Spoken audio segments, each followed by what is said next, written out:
The darker side of Facebook ads. Yee, scary.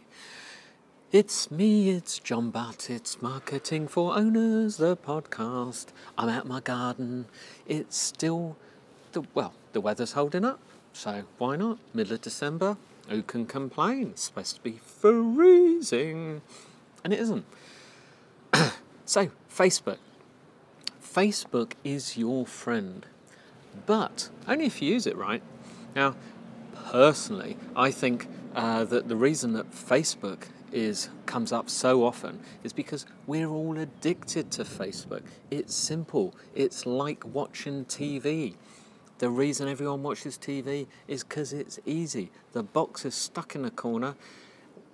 All the chairs and all the sofas point at it. We sit down and it's easy. We turn it on. Same with Facebook. We open up the little app in our smartphone, and we just scroll down and we just hit like, etc., etc. Occasionally put a comment in. It's just put in front of us. With something like Twitter, you've got to think of what to tweet and things like that. In Pinterest, you've got to have the image and put the right image up. There's a difference. But the best way to use Facebook is with Facebook ads, undoubtedly, because using it without ads is a struggle. Even Facebook will tell you that, pure and simple, they are a business for profit. They have shareholders, they're making profit, they like it. And the more and more they can force people to pay for ads to use it, businesses that is, that's what they want. And we're in business. So that includes us. Now, I wouldn't be where I am today without Facebook ads. But there is a darker side. But don't misunderstand me. I like them. It's got the most amazing demographic information ever. You could target right down to a single person if you wanted via the demographics. If you wanted to send a message to your other half, your wife, your husband, your girlfriend, your boyfriend, whatever, you can actually target that one person with an ad. It's not easy, and if you send the wrong message, it might be a bit of a risk, but you really can, and I know people have done it before. So let me explain. All I want to get is that if you use Facebook ads, they have terms of service. Now, you may innocently get yourself in trouble, so I just want you to be aware that you have to comply with their terms of service, and some of them may not be as obvious as you think, and that's the problem. Is the same with Google's terms of service. They'll give you the general guidelines, but then you have to interpret them. Now, if you fall foul of interpreting them the wrong way, then you can get in trouble. You can get your ad turned off, but if you do it over and over, you can get yourself banned from Facebook. And if you Google something like Facebook ad banned, you'll find lots and lots and lots of people in this problem. Now, some deserve it, but some are innocent. And so this is the sort of things, in other words, how not to get banned.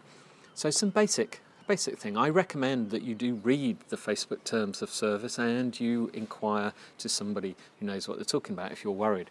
But the most basic thing, at the bottom of your ad or somewhere on the page, on the landing page where you send them to, you need a privacy policy. It's very, very simple to write a privacy policy. Just look online, look at lots of others in similar businesses, look at what they're saying, and write something very similar. There are templates, they're probably free templates, there are paid ones, very, very cheap. No excuse. Now, another one. They have a 20% text rule, so you can't, on an image, you can't cover that image more than 20% of that image with text. They have a simple grid for you to test it before you put your ad in. But a lot of us realise we can push the limits. Sometimes, I've actually put an ad in once where it wasn't allowed because it was over the 20%, and I put the same ad in another one and it was allowed. But that is pushing the limit. Some people will say, oh, try it. But if you do that over and over and over, Facebook records that history. You become a bit of a a bit of a time suck because they have to manually check things. And if you're a pain in the neck, you'll get banned. Now, Facebook does not like hype. So if you're in a business where you want to, in the get rich quick, you want to say, wow, so-and-so made $3,523 in 10 minutes with this one trick, that will get you banned. It doesn't like that kind of thing. We don't either. How about, most of us have seen, if you've been online, you've seen the fat loss trick, where it's a simple drawing and it says something, it has a very simple drawing and it reduces the belly size on the drawing. It's called a GIF, and it says, lose fat with this one simple trick. That ad's been around for a long time because it works. Facebook does not like those. It will not allow something like that. So don't even try it. What I'm saying is don't try it because you will get banned. Do not guarantee anything. Promises of success, saying you too can be like this if you only follow this one method. No, it does not like, because you cannot guarantee. So for instance, I can teach you how to market your business online and you will be successful, but I can't tell you any degree of success.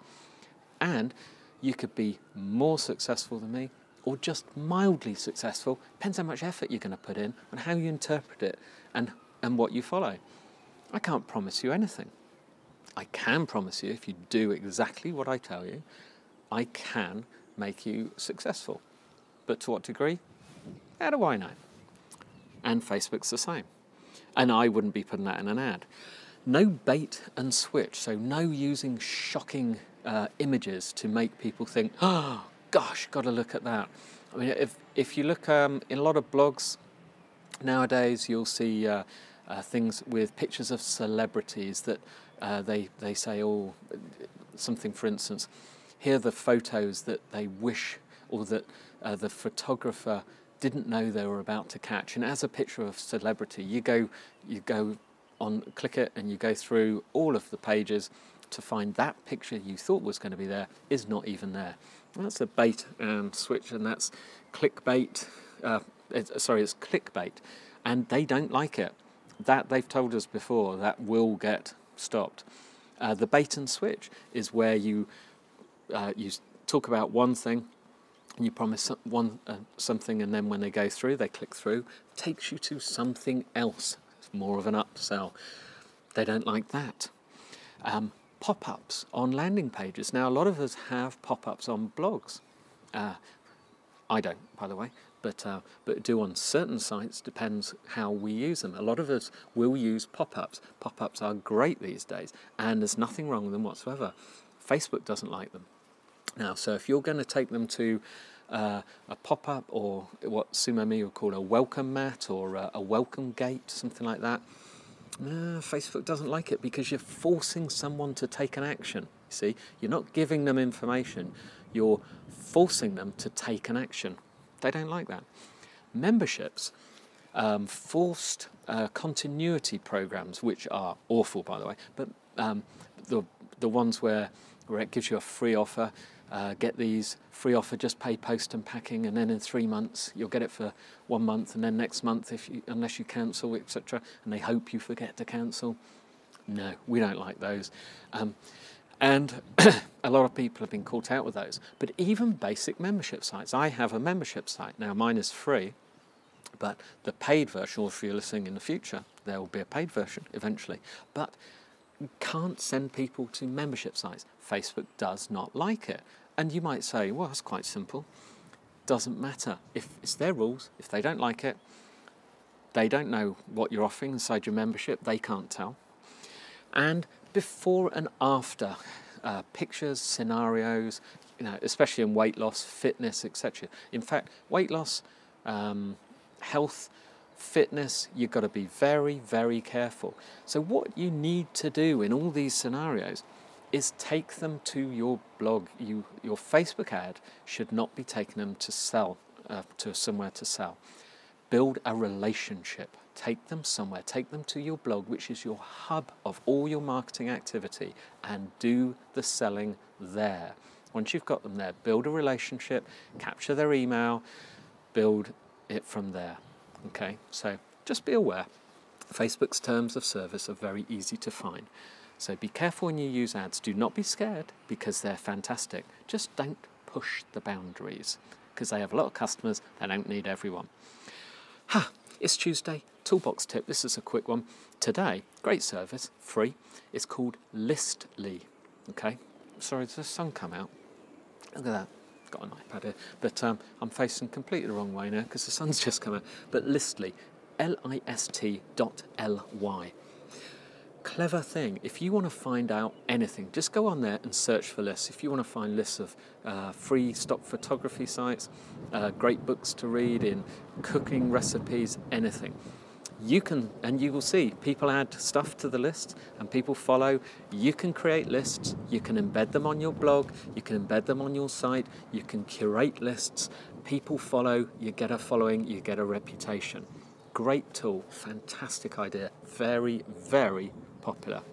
Go take a look.